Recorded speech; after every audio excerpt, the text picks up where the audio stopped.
देखिए admission of A partner, इसका नाम ही है फर्म के अंदर एक नया पार्टनर का क्या आना, एंटर, एक नया पार्टनर का आना, इसका नाम ही है एडमिशन ऑफ ए पार्टनर।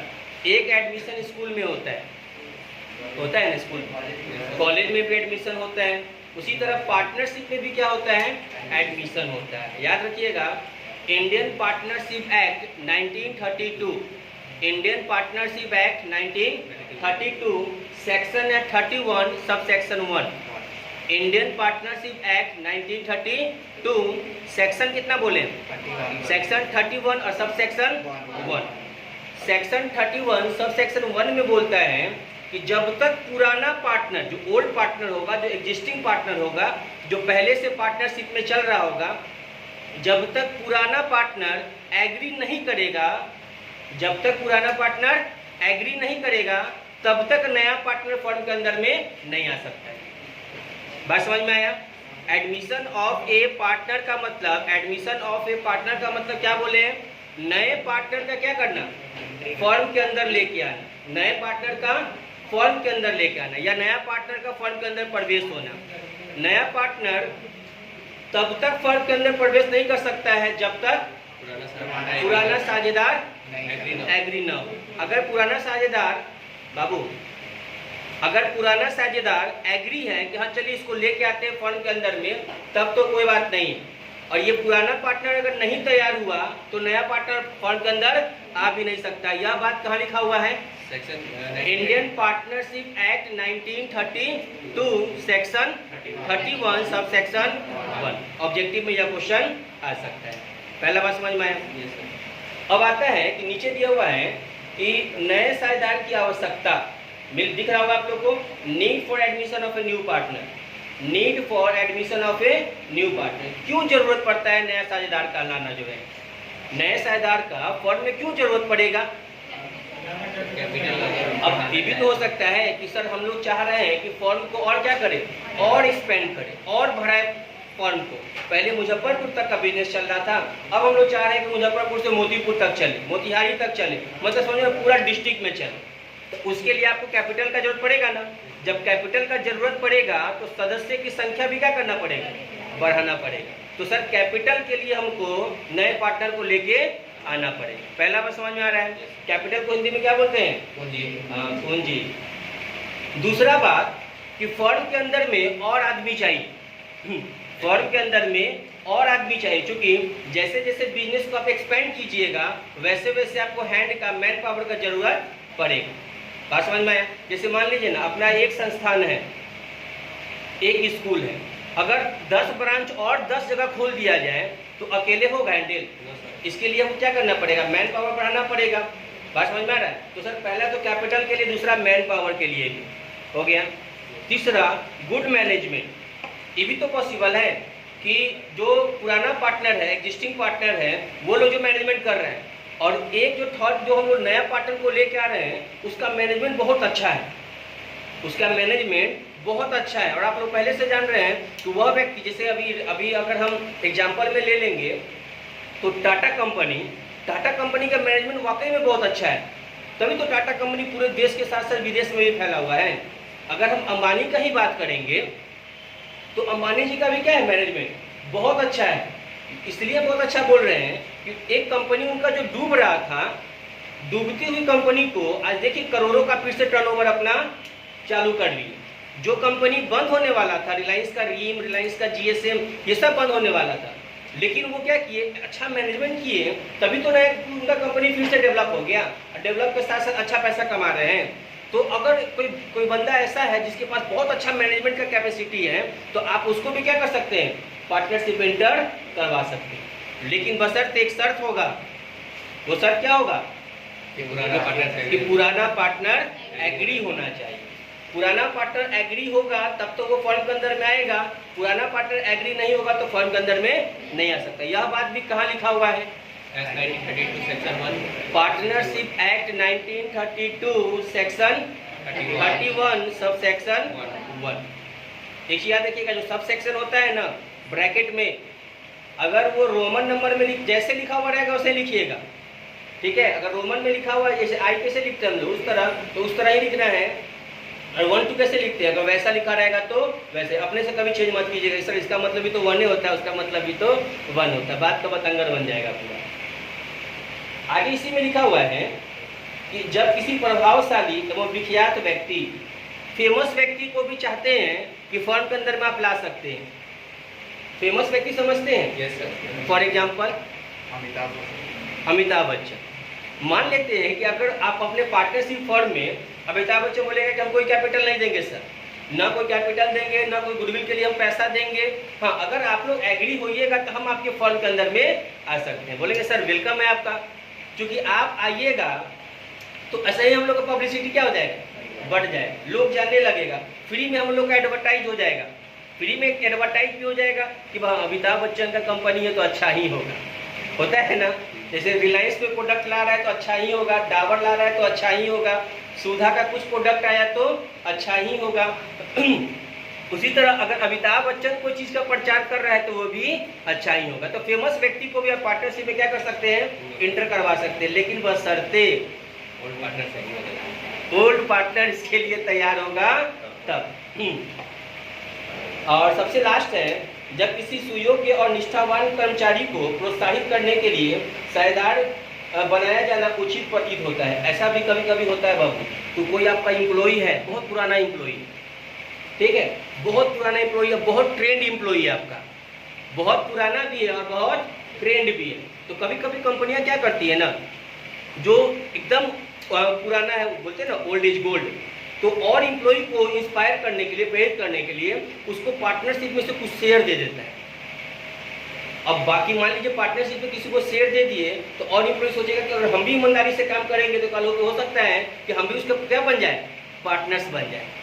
बात समझ में आ रहा है? कभी कभी ऐसा होता है, जैसे आप मान लीजिए कि सभी आदमी बिजनेस कर रहे हैं फर्म के अंदर में, या आप लोग एम्प्लॉई है, तो हम इसमें से क्या किए ना कि जो बहुत मेहनती बंदा है उसको हम उसके पूरे परिवार के साथ जो है कहीं टूर पे भेज दिए कंपनी के तरफ से। जो है जैसे ही उसको टूर पे भेज देंगे ना, बाकी एम्प्लॉय सब क्या होता है, मोटिवेट हो जाता है, चार्ज हो जाता है, हम भी मेहनत से काम करेंगे तो हम भी क्या करेंगे, हमको भी टूर पे जाने का मौका मिलेगा। पढ़ाई में क्या देखते हैं, मुख्यमंत्री कह दिए कि देखिए अगर लड़की लोग को खासकर यूपीएससी का पीटी होता है, मेंस होता है, इंटरव्यू होता है, तो केवल तुम लोग पीटी भी पास कर जाओगी तो 1 लाख रुपया देंगे। अब बहुत बंदा क्या करेगा, जो है 1 लाख के चक्कर में पढ़ना थोड़ा शुरू करेगा, पीटी तो निकालना है, गलती से अगर 10 लाख का देगा तो मेंसो निकाल लेगी। अब 1 लाख रुपया बोलता है, जो है कितना बच्ची निकाली इस साल जो है रिजल्ट, उसमें भी 1 लाख अब जैसे निकालिएगा और रिजल्ट जो है वो रिजल्ट के साथ एक फॉर्म भरना पड़ता है, जो है 1 लाख रुपया अपने अकाउंट में आ जाएगा। तो यह सब क्या है कि तरह तरह का नया योजना जो है, तो एम्प्लॉय को भी अगर पार्टनर्स बनाइएगा तो बाकी का एम्प्लॉय भी क्या हो जाएगा, मोटिवेट हो जाएगा और आपके फर्म के अंदर में काम भी अच्छे से होने लगेगा। तो ये हमारा था नए साझेदार की आवश्यकता कि इस कारण से नए साझेदार की आवश्यकता पड़ती। इसके बावजूद भी आप बहुत सारा कारण बता सकते हैं, जो बात 4-5 को पॉइंट नहीं लिखा हुआ है, और क्या कारण हो सकता है जो एक नया पार्टनर फर्म में आ सकता है। और ये भी हो सकते अपना ही कोई रिलेटिव है तो एम्प्लॉयमेंट, ये भी तो हो सकता है ना कि किसी के पास जगह हो, किसी के पास मोती झील में मान लीजिए ना किसी के पास जगह है, छाता चौक पे किसी के पास जगह है, तो हम बोले कि जगह दीजिएगा, बोला पार्टनर में ला लीजिए ना, जगह फ्री में आपके लिए। क्या ऐसे ही पॉसिबल है ना, ये भी पॉसिबल है। जो कोई प्रोडक्शन में बहुत माहिर हो, प्रोडक्शन में बहुत माहिर हो, कोई सेल्स में बहुत माहिर हो, किसी के पास कस्टमर बहुत ज़्यादा हो, देखो कारण बहुत हो सकता है नया पार्टनर को बनाने का। वो डिपेंड करेगा जब आप बिजनेस कीजिएगा और उस समय का जो सिचुएशन होगा उस सिचुएशन के अकॉर्डिंग आपको जाना पड़ेगा। ठीक है, यह बात किताब में नहीं मिलेगा कि उस समय में सर आज से 10 साल के बाद हम जब बिजनेस स्टार्ट करेंगे तो कौन कौन प्रॉब्लम क्रिएट हो सकता है। बात समझ में आया? अब आ गया कि सर जब नया पार्टनर आएगा, गेस्ट आता है घर में तो घर में उथल पुथल होने लगता है। जब कोई गेस्ट आने वाला हो, आपको पता चल जाए कि आधा घंटा में गेस्ट आने वाला है, देखिएगा पूरे घर में जो उथल पुथल हो जाएगा। पता है क्या आएगा, तो चादर जल्दी चेंज कर देते हैं, कुछ चेहरा वरा धो लेते हैं जल्दी जो है, नाश्ता का प्रबंध कर लेते हैं। देख उथल पुथल इसी को कहते हैं हम लोग कि कुछ ना कुछ चेंजेस होते रहेगा आपके घर में। उसी तरह अगर पार्टनरशिप फर्म के अंदर भी नया पार्टनर जैसा ही आएगा तो कुछ ना कुछ तो चेंज करना पड़ेगा आपको। सबसे पहले याद रखिएगा, जब नया पार्टनर आता है ना फर्म के अंदर में, तो दो चीज़ लेके आता है। गेस्ट आते हैं तो एक ही चीज़ लेके आते हैं, मिठाई, और जाते हैं तो पैसा दे के जाते हैं। दो चीज़ हो गया, आए तो मिठाई लेके और गए तो पैसा दे के। जो बड़ा भाई या बड़ी बहन रहती है उसके हाथ में थमा दिया गया पैसा कि आपस में क्या करना, बांट देना। भाई अगर दबंग टाइप का है या बहन दबंग टाइप की है तो 100 रुपया अगर मिला है और 2 छोटका छोटका है तो 10 रुपया लो तुम और 10 रुपया तुम लो, बाकी का 80 रुपया पे खुद का कब्जा हो जाता है। यहाँ भी याद रखिएगा, जब नया पार्टनर आएगा ना, जब नया पार्टनर आएगा तो दो चीज़ के बदले पैसा लेके आएगा। एक तो कैपिटल, दूसरा गुडविल। एक क्या बोले हम, कैपिटल के बदले में लेके आएगा, दूसरा गुडविल। सर कैपिटल तो समझ में आता है कि नया पार्टनर फर्म के अंदर में आ रहा है तो इसी कारण तो उसको हम लोग एंटर करवा रहे हैं। कि गुडविल, गुडविल के लिए क्यों पैसा लगेगा? सर इतना साल से मेहनत कर रहे हैं हम लोग, 10 साल से 20 साल से फर्म को चला रहे हैं, इतना लोग जानने लगा, उसका मेहनत आना कहाँ जाएगा? उसका भी तो रेम्युनरेशन हम लोग को चाहिए। तो नया पार्टनर कहता है कि देखो तुमको तो कैपिटल लेके आना ही पड़ेगा, क्योंकि तुमको बाद में एसेट्स में से शेयर भी तो देंगे, एसेट्स में से शेयर भी तो देंगे, प्रॉफिट में से भी तो शेयर देंगे। बात समझ में आ रहा है? जब तुम कैपिटल लेके आओगे तो तुम्हारा शेयर बन जाएगा, तुम्हारा हिस्सा बन जाएगा। किसमें किसमें से? एक तो एसेट्स में से, जो पार्टनरशिप का एसेट्स होगा उसमें से आपका हिस्सा बनेगा। दूसरा किसमें से बनेगा?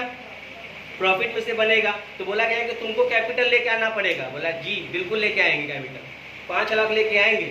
हम कहे हाँ बिल्कुल उतना ही चाहिए। और बोला कि सुनो कैपिटल के साथ साथ कुछ और भी झोला में रख लेना। तो बोला क्या, ये पता है फर्म कब से चल रहा है? लगभग 20 साल से चल रहा है। 20 साल पहले तुम थे? तो बोले ना नहीं थे। 20 साल तक तुम थे? ना नहीं थे। तो मेहनत कौन किया होगा? आप लोग क्या किए होंगे। कितना बरसात में हम लोग क्या कहते हैं मोती झील में हेल हेल के जो है दुकानदार सबके पास गए थे बिजनेस के लिए। पूरा का पूरा जो है इधर किधर पानी लगता है, बटलर, मेरे घर के पीछे मोहल्ला चक अब्दुल वाहिद, पूरा कमर इतना पानी। तो उस बरसात में, उस गर्मी में, उस ठंडा में हम लोग मेहनत किए, तो बदले में, उसके बदले में भी आपको कुछ देना पड़ेगा। जिसको क्या बोलते हैं, उसको भी पैसा ही बोलते हैं, लेकिन उसको कैपिटल ना बोल के उसको हम लोग गुडविल बोलेंगे। उसको कैपिटल ना बोल के उसको क्या बोलेंगे? गुडविल। या तो गुडविल बोलेंगे या तो प्रीमियम फॉर गुडविल बोलेंगे। Premium for goodwill. प्रीमियम समझते हैं आप? प्रीमियम पेड करते हैं।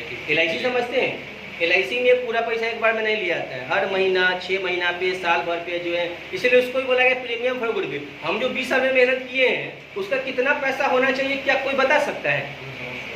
हम यहाँ पर आप लोग को पढ़ा रहे हैं, हम यहाँ पर पढ़ा रहे हैं। आज के लेक्चर में कितना ताकत लगा बताने में, क्या कोई इसका जो है मूल्यांकन कर सकता है? सर 300 रुपया का ताकत लगा है। एक शिक्षक 1 महीना अगर पढ़ाता है तो 1 महीना में क्या क्या वेस्टेज हुआ या 1 महीने का पैसा कितना होना चाहिए, कोई मूल्यांकन कर सकता है? ये इंटेंजिबल होता है बाबू, ये दिखता उगता नहीं और इसका वैल्यूएशन भी नहीं कर सकते। लेकिन एक रेम्युनरेशन के तौर पर आप लोग क्या करते हैं कि मंथ में कुछ पैसा किसी को दे देते हैं, टीचर्स को दे देते हैं। बात समझ में आया? जो है उसी तरह जो नया पार्टनर है ना, कैपिटल के साथ सबसे क्या देना पड़ेगा? गुडविल के लिए पैसा भी लेके आना पड़ेगा।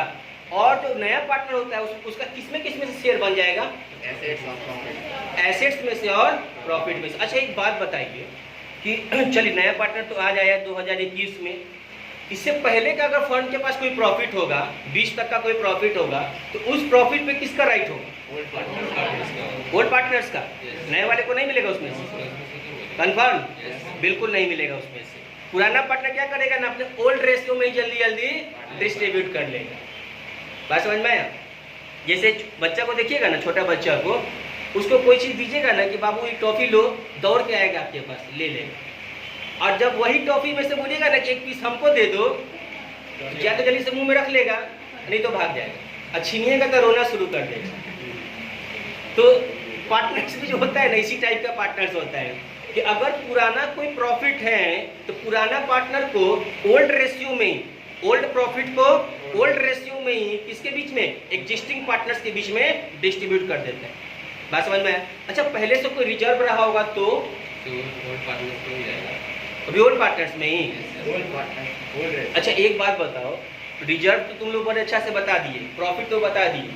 20 साल पहले एसेट्स का कीमत 1000 रुपया था, 20 साल के बाद एसेट्स का कीमत 1 लाख हो गया। था कितना का? 1000 का था, 20 साल के बाद कितना का हो गया? 1 लाख का हो गया जो है। अब ये 20 साल के बाद नया पार्टनर आया, एडमिट हुआ नया पार्टनर। एडमिट कहाँ? हॉस्पिटल में नहीं, बिजनेस में, फर्म में एडमिट हुआ, तो उसको तो फायदा हो गया ना। ये बेचारा जो इतना मेहनत किया 20 साल तक जो एसेट्स का दाम 1 लाख रुपए तक कर दिया, तो मिलना तो चाहिए सारा इसको, क्योंकि मेहनत इसका था। ये नया वाला पार्टनर आया, अब भी 1 लाख वाला के समय में अब कह रहा है कि चलो एसेट्स में मेरा भी हो गया। तो क्या हो? इसी के लिए ना सर, जब तक नया पार्टनरशिप डीड नहीं बना था, मुझे लग रहा है कि नए वाले पार्टनर को कुछ मिलने वाला है। जब तक नया पार्टनरशिप डीड नहीं बना, ज्वाइनिंग हुआ बिल्कुल नहीं मिलेगा, मेहनत नहीं की ना। वही ना, 20 साल पुराना वाला मेहनत किया तो एसेट्स में से पूरा उसको मिल जाएगा क्या? नए वाले को भी मिल जाएगा? नहीं मिलेगा। एक टॉपिक पढ़ाए थे आप लोग को, आप लोग का वोलेटाइल मेमोरी है, तुरंत भूल भी जाते हैं। Revaluation account, revaluation of assets and reassessment of liabilities, क्या बताए थे आप लोग को? रीवैल्यूएशन अकाउंट बताए थे सर। वो जो एसेट था ना 1000 का और 1 लाख हो गया बढ़ के, तो उसका रीवैल्यू हुआ। और जब रीवैल्यू होता है एसेट्स और लायबिलिटीज का, या तो प्रॉफिट होता है नहीं तो लॉस होता है, और उस प्रॉफिट और लॉस को भी वही पुराना पार्टनर ही क्या करता है? डिस्ट्रीब्यूट कर लेता है। बात समझ में आया? अब यहाँ से जो नया पार्टनर कैपिटल गुडविल लेके आ रहा है, यहाँ से उसका शेयर बनेगा। इसीलिए तो रिलेशन अकाउंट बनाए हैं, इसीलिए तो बनाए हैं कि सर अब रिलेशन क्या हो रहा है पार्टनर्स के बीच में, अब चेंज हो रहा है। इतना 20 साल से हम मेहनत कर रहे थे हम लोग, तो ये जो एसेट्स का वैल्यू बढ़ रहा है या घट रहा है, इसका प्रॉफिट भी हम ही लोग को होगा और लॉस भी हम ही लोग को होगा। बात समझ में आया? इतना बात क्लियर है? अब यहाँ पर कि जब नया पार्टनर आता है तो हम लोग कैलकुलेशन किस चीज़ का करेंगे, क्योंकि आपके एग्जाम में अभी तक हम जितना बात बताए हैं वो एक आध क्वेश्चन आ सकता है कि एडमिशन ऑफ न्यू पार्टनर्स आप क्या समझते हैं, थ्योरी ये तो लिखा देगा पूरा, ये तो चाहिएगा तो 5 पन्ना में लिख दीजिएगा, लेकिन मेन कैलकुलेशन होता है अकाउंटिंग ट्रीटमेंट। तो पेज नंबर स्टार्टिंग में ही लिखा होगा main adjustment on admission of a new partner, main adjustment of admission of a new partner. मिला? सबसे पहला बात लिखा हुआ होगा calculation of new profit sharing ratio. हम लोग किसका कैलकुलेशन करेंगे? न्यू प्रॉफिट शेयरिंग रेशियो का। नया प्रॉफिट शेयरिंग रेशियो का क्यों किया जाता है, क्यों करेंगे नया रेशियो का? क्योंकि सर अब नया पार्टनर आ गया है, तो जो आपका एग्जिस्टिंग पार्टनरशिप होगा, एग्जिस्टिंग रेशियो होगा, उसको क्या करना पड़ेगा? आपको चेंज करना पड़ेगा। तो सबसे पहला कैलकुलेशन यही करेंगे। दूसरा है calculation of sacrificing ratio, calculation of sacrificing. याद रखिएगा, अगर ए बी सी पहले से फर्म में है, ए बी और सी, और नया डी पार्टनर आ रहा है, तो जब भी सैक्रिफाइस होगा तो कौन करेगा सैक्रिफाइस? ए बी सी को ही करना पड़ेगा। और जो नया पार्टनर डी या ई आ रहा है वो क्या करेगा? गेन करेगा। और सैक्रिफाइसिंग रेशियो का फॉर्मूला आप लोग को बताए थे ना, क्या? Old ratio minus new ratio. Objective में पूछता है बाबू, old ratio minus new ratio. और गेनिंग रेशियो का फॉर्मूला क्या था? New ratio minus old ratio. बात समझ में आ रहा है? सैक्रिफाइसिंग का है old ratio minus new ratio, और गेनिंग का है new ratio minus old ratio. तो सर सैक्रिफाइसिंग रेशियो भी निकल जाएगा, ये कोई नया टॉपिक नहीं। थर्ड नंबर पे देखिए accounting treatment of goodwill. E sir क्या है, इसको समझाइए, समझाते हैं। अकाउंटिंग ट्रीटमेंट ऑफ गुडविल को समझाएगा क्या, कोई बता सकता है?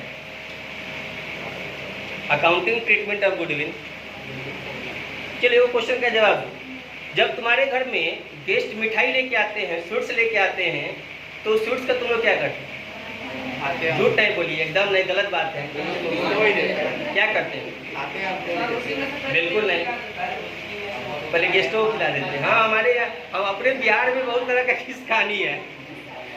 मेरे मिक्सचर सब बिस्किट सबसे घर में रहता ही है, अब वो लेके आया तो उसी में से 4-5 पीस जो है रख दिया। जब गेस्टों को मैंने देख रहा था, कर अच्छा मेरा ही किया, तो उनका नहीं रहता है ना। आप लोग क्या करते हैं, मान लीजिए गेस्ट आपके हाथ में 1 केजी मिठाई थमा दी, आप लोग क्या करते हैं? अच्छा मान लो तू जो गेस्ट है बेचारा उसको डायबिटीज है, नहीं खाता है मिठाई उठाई, अब आप लोग क्या करते हैं?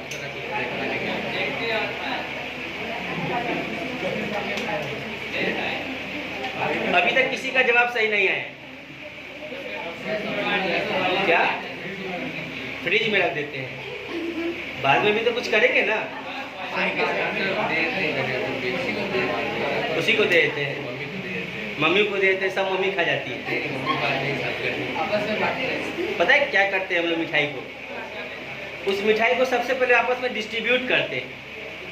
अगर 4 भाई बहन हैं तो सब में कितना कितना शेयर जाएगा? क्या यही करते हैं कि नहीं? कि डायरेक्ट उठाए खाना शुरू कर दे, महाभारत हो जाएगा। अगर डायरेक्ट खा लिए, अब कोई भाई है या कोई छोटा, खासकर छोटा वाला जो होगा वो, अगर उसको नहीं मिला तो एकदम महाभारत तय है। तो पहले उस स्वीट्स को हम लोग डिस्ट्रीब्यूट करते हैं, तब उसको क्या करते हैं हम लोग? डब्बा में से निकाल के खा जाते हैं। ये नहीं करते हैं, आपस में पहले क्या करते हैं? आपस में बांटते हैं, पहले डिस्ट्रीब्यूट करते हैं और फिर क्या करते हैं? खाते हैं। यहाँ पर गुडविल का ट्रीटमेंट भी सेम इसी तरह करना है। पहले गुडविल को ओल्ड पार्टनर, जो नया पार्टनर गुडविल के लिए पैसा लेके आ रहा है ना, उसको ओल्ड पार्टनर पहले डिस्ट्रीब्यूट करेगा। पहले क्या करेगा? डिस्ट्रीब्यूट करेगा। और डिस्ट्रीब्यूट हमेशा और हमेशा सैक्रिफाइसिंग रेशियो पे किया जाएगा। डिस्ट्रीब्यूट हमेशा और हमेशा सैक्रिफाइसिंग रेशियो पे किया जाएगा। क्यों किया जाएगा सैक्रिफाइसिंग रेशियो पे? सर ए के पास भी 100 रुपया है, बी के पास भी 100 रुपया और सी के पास भी 100 रुपया। ए अपने में से 10 रुपया दे रहा है, बी अपने में से 20 रुपया दे रहा है और सी अपने में से 30 रुपया दे रहा है। तो सबसे ज्यादा सैक्रिफाइस कौन किया? सी किया। तो गुडविल में से ज्यादा शेयर कौन लेगा? सी लेगा। बी कम किया है तो उससे कम बी को मिलेगा, सबसे कम ए किया है तो सबसे कम ए को। कि तीनों में इक्वल बांटिए या तीनों में इक्वल बांटिएगा? नहीं ना, ऐसा होगा कि सर जो जिस रेशियो से सैक्रिफाइस करता है उसी रेशियो से गुडविल का पैसा भी उसको दिया जाता है। बात समझ में आया? तो पहले केस में क्या करेंगे कि गुडविल के अमाउंट को किस रेशियो में बोल रहे हैं हम? फिर old ratio, sacrificing ratio. Goodwill के अमाउंट को किस रेशियो पे? सैक्रिफाइसिंग रेशियो पे आपस में डिस्ट्रीब्यूट करेगा। आपस में कौन कौन पार्टनर? Old partner. बोलिए सीधा, ओल्ड पार्टनर तो एग्जिस्टिंग पार्टनर, ओल्ड नहीं तो क्या? बहुत बच्चे के मुंह पे नहीं बैठ रहा है एग्जिस्टिंग जो है। तो या तो ओल्ड गुडविल के अमाउंट को क्या करेगा? ओल्ड पार्टनर आपस में डिस्ट्रीब्यूट करेगा किस रेशियो पे? सैक्रिफाइसिंग रेशियो पे। उसके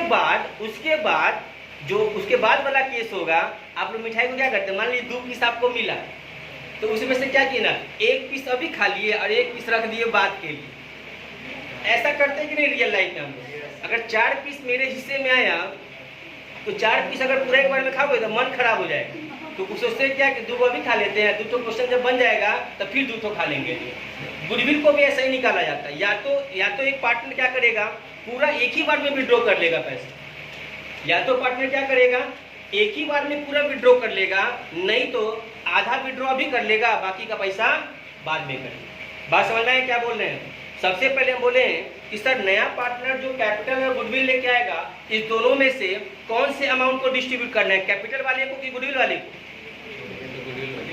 गुडविल वाले। कैपिटल तो छूना भी मत, तो अकाउंट खुलेगा सीधा अकाउंट में क्या हो जाएगा? फर्म के अकाउंट में जमा हो जाएगा। मतलब फर्म का जब अकाउंट खुलेगा तो उसके नाम से जो खुलेगा उसके नाम के अकाउंट में जमा हो जाएगा। लिखिए ना बाई बैलेंस बीडी करके जो है तो उसके अकाउंट में जमा हो गया। ठीक है। बांटते हम लोग कौन सा पैसा? सर गुडविल का पैसा। गुडविल का पैसा किसके बीच में जाएगा? ओल्ड पार्टनर्स के बीच में। जो ओल्ड पार्टनर का मतलब जो सैक्रिफाइस करेगा उसके बीच में जाएगा। हमेशा किस रेशियो पे? सैक्रिफाइसिंग रेशियो पे। जब डिस्ट्रीब्यूट कर देंगे उसके बाद हम लोग क्या करते हैं? गुडविल का अमाउंट क्या करते हैं? डिस्ट्रीब्यूट करने के बाद निकालते हैं। क्या करते हैं हम लोग? निकालते हैं। या तो पूरा पैसा निकालेंगे, नहीं तो आधा पैसा निकालेंगे। बात समझ में आया? उसके बाद है 4th number point, revaluation of assets and liability. Revaluation of assets and liability, यहाँ पर लिखना चाहिए था revaluation of assets and reassessment of liability. हम लोग पूरा बोलेंगे revaluation of assets and reassessment of liability. क्या रीवैल्यूएशन अकाउंट हम आप लोगों को पढ़ाए थे इससे पहले? पढ़ाए थे। तो रीवैल्यूएशन अकाउंट का दूसरा नाम क्या था? Reassessment of liability. बिल्कुल नहीं, profit and loss adjustment account. Profit and loss adjustment account. चलो बताओ तो, अगर रिवैल्यूएशन अकाउंट जो हम लोग बनाते थे उसमें एसेट्स इंक्रीज करते हैं तो कहाँ लिखते थे? By side. और डिक्रीज करता था तो लायबिलिटीज अगर इंक्रीज करता था तो टू साइड में, और डिक्रीज करता था तो बाई साइड। अनरिकॉर्डेड एसेट्स तो कहाँ डालते थे? अनरिकॉर्डेड लायबिलिटी को टू साइड। एक रहता था बाबू प्रोविजन फॉर डाउटफुल डेट या प्रोविजन फॉर बैड डेट। उसमें हम बताए थे दो केस आ सकता है, एक ओल्ड प्रोविजन, दूसरा न्यू प्रोविजन। ओल्ड प्रोविजन हमेशा बैलेंस शीट के अंदर में दिया रहता है, डेटर्स के नीचे। पता है डेटर्स के नीचे ही क्यों रहता है? डेटर्स के नीचे ही क्यों रहता है? आप सभी में डेटर्स है ना, आप सभी में डेटर्स है। जो हम यह सोच लिए कि मेरे माइंड में आया कि 5 को ऐसा बच्चा है जो 100 रुपया नहीं देगा, 5 को ऐसा बच्चा है जो 100 रुपया नहीं देगा। वो 5 बच्चा से हमको मान लीजिए 5-6 रुपया आना था, हम दिमाग में पहले सेट कर लिए कि 500 रुपया हमको नहीं आएगा। बात समझ में आया? ये प्रोविजन हमेशा किसके साथ होगा? डेटर्स के साथ, और किसी के साथ हो ही नहीं सकता है। पैसा किसको देना है? आप लोग को देना है पैसा जो है, तो प्रोविजन भी किसके साथ करेंगे? आप ही लोग के साथ करेंगे। बात समझ में आया? तो ये जो क्वेश्चन के अंदर में होता है ना, इसको बोलते हैं हम लोग ओल्ड प्रोविजन। और ओल्ड प्रोविजन अगर दिया हुआ हो पहले से, तो रिवैल्यूएशन अकाउंट के सीधा उसको बाई साइड में डाल देंगे। कहाँ डाल देंगे? By side. अब आता है सर, अगर एडजस्टमेंट में लिखा हुआ हो कि create 5% provision for doubtful debt या create 5% provision for bad debts, अगर ये दिया रहेगा तो क्या करेंगे? तो जो डेटर्स का अमाउंट होगा ना बैलेंस शीट में, उसका 5% निकालेंगे। तो उसका कितना निकाल देंगे? अब जरूरी नहीं कि 5%, कभी 2% लिखा रहेगा, कभी 3%, जितना परसेंट दिया हुआ होगा उतना निकालेंगे, उसको रिवैल्यूएशन अकाउंट के 2 में डाल देंगे। कहाँ डालेंगे उसको? रिवैल्यूएशन अकाउंट के 2 में डाल देंगे। बात समझ में आया? तो सर रिवैल्यूएशन अकाउंट जैसे आप पहले पढ़े थे वैसा ही इस बार भी पढ़ना है। और उसके प्रॉफिट को कौन डिस्ट्रीब्यूट करता है? कौन partner? Old partner. Old partner, ठीक है ना? क्यों करता है सर? इसीलिए तो कि नया पार्टनर आने वाला है, तो इतना दिन से जो मेहनत कर रहे थे 1000 के लैंड को 1 लाख तक पहुंचा दिए, मेहनत किसका था? हम लोग का था। तो उसका प्रॉफिट भी किसको मिलेगा? उसका हम ही लोग को मिलेगा। अब यहाँ से 1 लाख के एसेट्स को आप लेके जाएंगे 2 लाख तक, 10 लाख तक जाएगा। अब वहाँ पर फिर नया कोई पार्टनर आएगा तो फिर हम लोग रिवैल्यूएशन अकाउंट बनाएंगे। अब फिर उसका प्रॉफिट कौन बांट लेगा? अब जो 4 पार्टनर हो गया, अब 4 पार्टनर बांट लेगा। फिर 10 लाख के बाद फिर 2 नया पार्टनर आने वाला है, या आ गया, तो फिर वहाँ पे क्या करेंगे? फिर रिवैल्यूएशन अकाउंट बनाएंगे हम लोग, और फिर उसका प्रॉफिट कौन बांट लेगा? फिर पार्टनर, मतलब 4 और एक और अगर आएगा तो 5 बांट लेगा। बात समझ में? ऐसा ही हमेशा चलता रहता है। तो ये रिवैल्यूएशन अकाउंट भी हो गया। अब 5 नंबर में देखिए, accounting treatment of reserve and accumulated profits and losses. 2 तरह के आप लोग को प्रॉफिट बताए थे हम, एक डेबिट बैलेंस और दूसरा क्रेडिट बैलेंस। याद है? डेबिट बैलेंस का एंट्री क्या बताए थे? पीएल का डेबिट बैलेंस पीएल का एंट्री क्या बताए थे? क्या? Partners capital account. बिल्कुल sir, partners capital account debit to PL account. ठीक है, यहाँ पे पार्टनर्स का मतलब हो जाएगा ओल्ड पार्टनर। यहाँ पे क्या हो जाएगा? Old partner. Old partner capital account debit to PL. अगर यही पीएल क्रेडिट बैलेंस रहेगा तो PL account debit to old partners capital account. ठीक है, अगर जनरल रिजर्व में पैसा होगा तो general reserve account debit to old partners capital account. इतना तक में कोई प्रॉब्लम है? नहीं। सर ये 5 एंट्री तो हम लोग पहले से पढ़े, इससे पहले वाले चैप्टर में चेंज इन प्रोसेसिंग रेशियो में ये सारा कुछ हम लोग पढ़ लिए। अलग क्या है? अलग बाबू एडजस्टमेंट ऑफ कैपिटल, जो 6 नंबर पॉइंट है। 6 नंबर पॉइंट दिख रहा है? 6 नंबर पॉइंट में एडजस्टमेंट ऑफ कैपिटल है। मतलब पूरे चैप्टर में हम लोग, पूरे चैप्टर में यही 6 कैलकुलेशन करना है। सबसे पहले हम लोग क्या सीखेंगे? Calculation of new profit sharing ratio. Calculation of new profit sharing ratio. दूसरे नंबर पे क्या सीखेंगे? सैक्रिफाइसिंग रेशियो निकालना सीखेंगे। तीसरे नंबर पे अकाउंटिंग ट्रीटमेंट ऑफ गुडविल सीखेंगे। चौथे नंबर पे revaluation of assets and reassessment of liability, मतलब रिवैल्यूएशन अकाउंट बनाना सीखेंगे। 5वें नंबर पे रिजर्व और प्रॉफिट का जो है हम लोग सीखेंगे। और सबसे लास्ट में क्या सीखेंगे? Adjustment of capital. जो बात समझ में आया? पूरे चैप्टर में हम लोग को 6 पॉइंट डिस्कस करना है। पूरे चैप्टर में हम लोग को 6 पॉइंट ही डिस्कस करना है।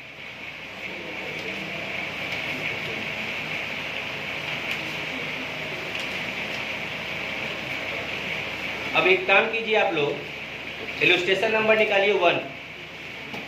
टाइम कितना होगा? अच्छा टाइम हो गया है, तो ये 6 पॉइंट को आप लोग याद कर लीजिएगा, टिक कर लीजिए। और कल हम लोग जो है ना, कल हम लोग कुछ क्वेश्चन करेंगे।